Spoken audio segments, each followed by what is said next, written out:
y de los días y semanas por venir, porque estoy seguro que el presidente no lo va a dejar. Leo lo que escriben personajes de oposición miserables como Emilio Álvarez y Casa. Dice, cuando el río suena, narco lleva. Datos públicos. López Obrador recibió cash del narco en el 2006 entre 2 y 4 millones de dólares. No se ha comprobado. Nunca se comprobó. No sé de dónde saca que son datos públicos. El narco operó para Morena directamente en el 2018 y en el 2021. Sergio Carmona financió la campaña de Mario Delgado para la presidencia de Morena. Sergio Carmona financió con 500 millones de pesos a Morena para 15 campañas de gubernaturas. Era investigado por la DEA, fue asesinado el 23 de noviembre de 2022. Otros criminales financiaron también a López Obrador en el 2006 y han venido financiando a políticos que emigraron a Morena, sobre todo en el 2018 y 2021 en Guerrero. El exgobernador de Baja California, ex de Morena, denunció que el narco financió la campaña de la morenista Marina del Pilar Ávila. El gobierno de Estados Unidos investiga que un posible financiamiento de criminales a López Obrador ocurrió a través de sus hijos, anuncia el New York Times. Cuauhtémoc Blanco es acusado de tener vínculos con el narcotráfico. Se exhiben imágenes del gobernador con líderes criminales. Eso es lo que publica Emilio Álvarez y Casa. Y otro muy vil y asqueroso personaje de la oposición es Guadalupe Acosta Naranjo, que ahora anda gritoneando en el INE. Dice Andrés Manuel López Malverde. New York Times. Escribe Guadalupe Acosta Naranjo. Lo cierto, Toño, para cerrar y regresar con Ricardo Sevilla, que también trae otro tema en agenda, es que debería de tomarse esta investigación también del New York Times, juntarla con la de ProPublica y usarla en clases de periodismo, porque es precisamente lo que no se debe hacer en el periodismo, sobre todo cuando lees este párrafo que debería de darle vergüenza a los grandes y honestos periodistas del New York Times. Ojo, como dice Carlos Pérez Ricard, del primer semestre de periodismo. Y sí, da mucha vergüenza que desde el New York Times hayan publicado mucha de la información recogida por autoridades estadounidenses viene de informantes cuyos datos son difíciles de corroborar y en algunas ocasiones terminaron siendo incorrectos. Los investigadores obtuvieron la información mientras revisaban las actividades de los cárteles de la droga. Y no está claro cuánta de esa información dada por los personajes, los informantes, fue confirmada independientemente. Entonces, ¿qué chingados? ¿Qué putas?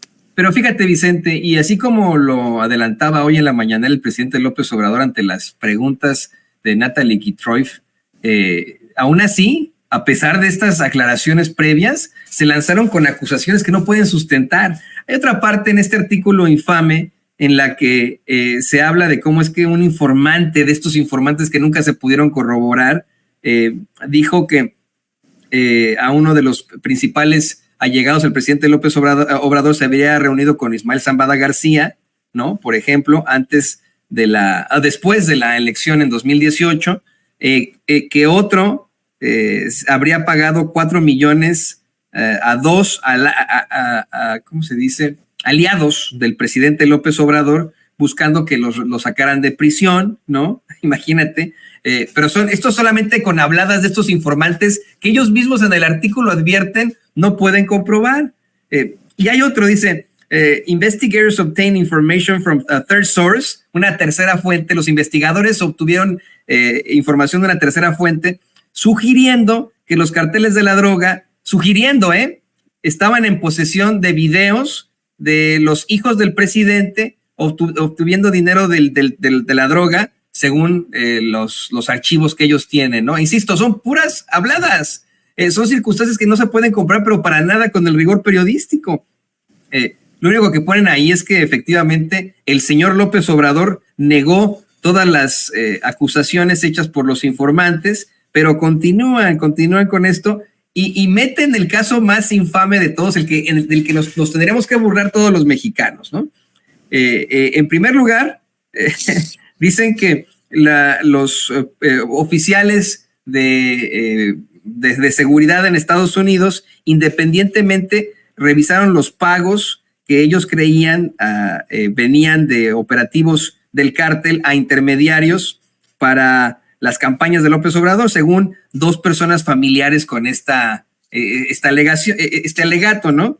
Y dicen, al menos uno de esos pagos, dijeron, fue hecho en el mismo tiempo, en el mismo momento en el que el presidente López Obrador viajó a Sinaloa en 2020 y se reunió con la madre del líder del cártel de Sinaloa, Joaquín Guzmán Loera, quien es mejor conocido como el Chapo, y está sirviendo en estos momentos una cadena perpetua en una prisión federal de los Estados Unidos. O sea, una pregunta.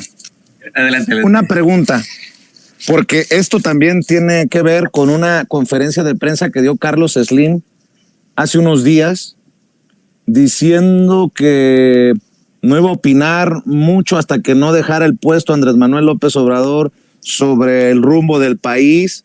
Fue crítico el ingeniero Carlos Slim. Ricardo Sevilla, Toño Ruiz, en su momento no se convirtió en el mayor accionista del New York Times, Carlos Slim.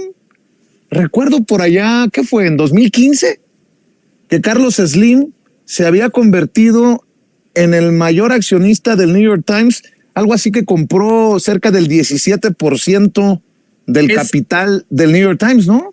Esto es justo lo que yo me estaba haciendo la pregunta en lo muy personal.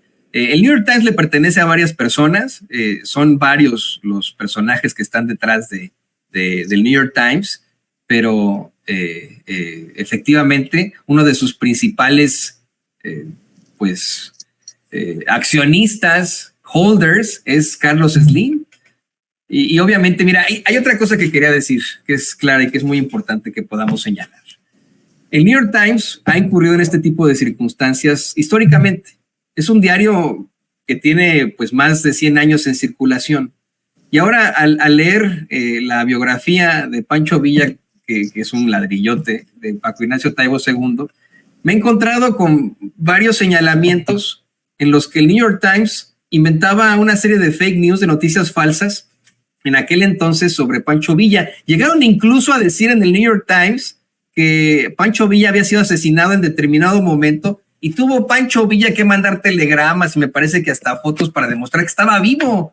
Y esto fue incluso antes de la convención de Aguascalientes, que estos cuates salieron a decir en sus planas en el New York Times hace más de 100 años que habían asesinado a Villa cuando todavía ni siquiera participaba en la convención de Aguascalientes. O sea, no es la primera vez, Vicente, querido Ricardo, querido público consentidor, de las últimas infamias del New York Times, además de esta, tenemos que pensar absolutamente en cómo han tenido un manejo muy sesgado del genocidio en la Franja de Gaza, tanto que hemos tenido a muchos compañeros periodistas irse a manifestar a las instalaciones del New York Times, porque no han dicho pero ni pío de los periodistas asesinados ahí en la Franja de Gaza, además de que hay una clara tendencia a favorecer lo que establece el Estado de Israel en las páginas del New York Times. Nada más para también meterle más elementos a este diálogo, fíjense nada más la diferencia de casos, ¿no? Ha iniciado en Estados Unidos el juicio contra el expresidente de Honduras, Juan Orlando Hernández. Ese sí está acusado formalmente de aliarse con los narcos. Y de acuerdo a Amílcar Alexander Ardón Soriano, exalcalde del Paraíso, Honduras, el segundo testigo en el juicio al expresidente de Honduras en la Corte del Distrito Sur de Nueva York, Joaquín El Chapo Guzmán, le entregó directamente al expresidente de Honduras, Juan Orlando Hernández, le entregó dinero a cambio de protección. Díganme quién, así, con nombre y apellido, ha dicho, le entregó el Chapo dinero directamente a AMLO. Lo que nos quieren, o sea, parece chiste, pero no, Ricardo Sevilla. Esto de la foto y el saludo a la mamá, como bien dice mi amigo Charlie a la distancia, ¿qué creen? Que ahí como al tránsito cuando se le da un una mordida, así te saludo y te dejo el billete en la mano.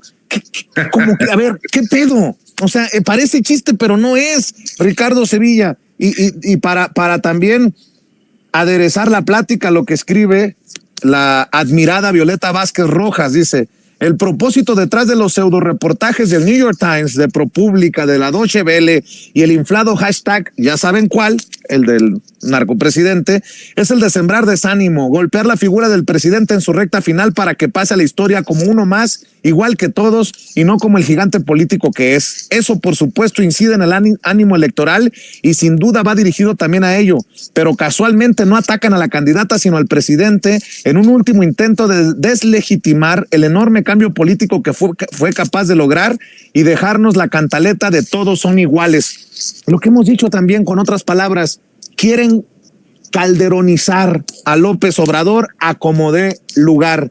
Mi querido Ricardo Sevilla, perdón que continúe con este tema que resulta ya apasionante y como un caso así tipo parapsiquiatra de los medios de comunicación y los achichincles, Ricardo Sevilla.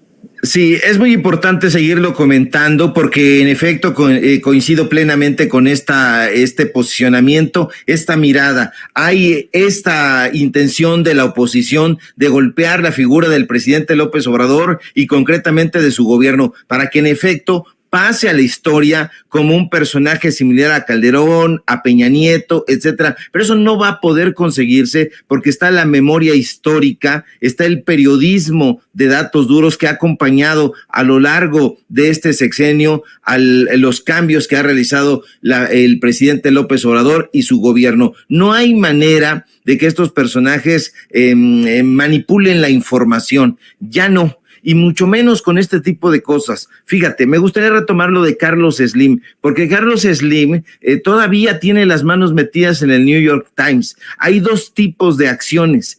Carlos Slim tiene acciones tipo A. En algún momento él fue accionista del 17% de ese periódico. En el 2017, si la memoria no me engaña, el señor decidió reducir su participación, la reduce a la mitad, alrededor del 8-9%.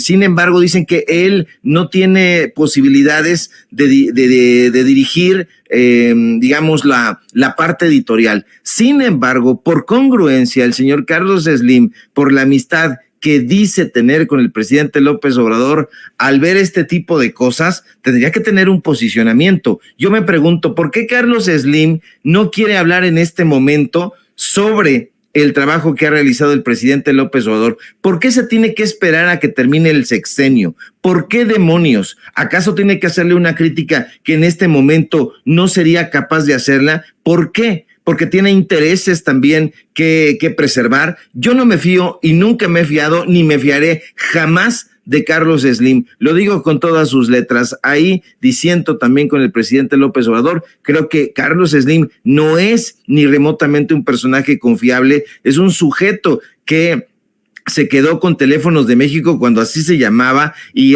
creó ese engendro inoperante que ahora es Telmex. Y bueno, se lo regaló su cuate, Carlos Salinas de Gortari. Eso no tenemos que olvidarlo en ningún momento. Yo, por otro lado, no creo que la oposición, con estas mendacidades, con este periodismo de ficción, puedan mancillar la figura de, en efecto, ese gigante político que es Andrés Manuel López Obrador. Él ha respondido cabalmente a estos señalamientos en la conferencia mañanera, incluso ha dado a conocer este correo electrónico que le enviaron a Jesús Ramírez Cuevas, el vocero presidencial, donde prácticamente están amenazando en el New York Times, no están pidiendo una respuesta, están exigiéndola. Y en fin, el presidente López Obrador les dice desde la conferencia mañanera por qué ha respondido de la manera en que ha respondido y por qué piensa que son unos chayoteros. Son unos chayoteros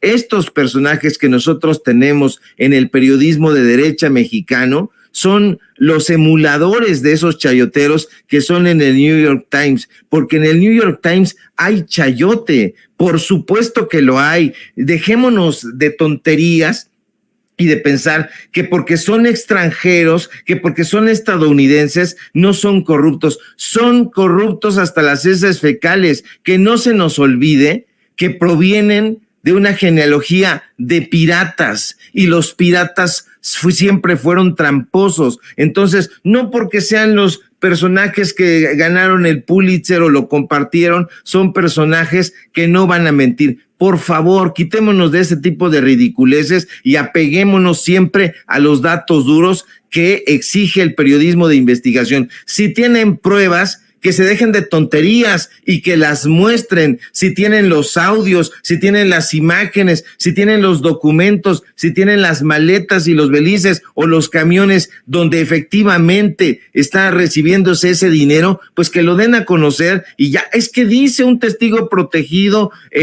tal cosa y le creemos, lo damos por cierto. Es una mentira, es una tomadura de pelo, y nosotros vamos a seguir exhibiendo las tonterías, la sevicia y la mentira de estos personajes.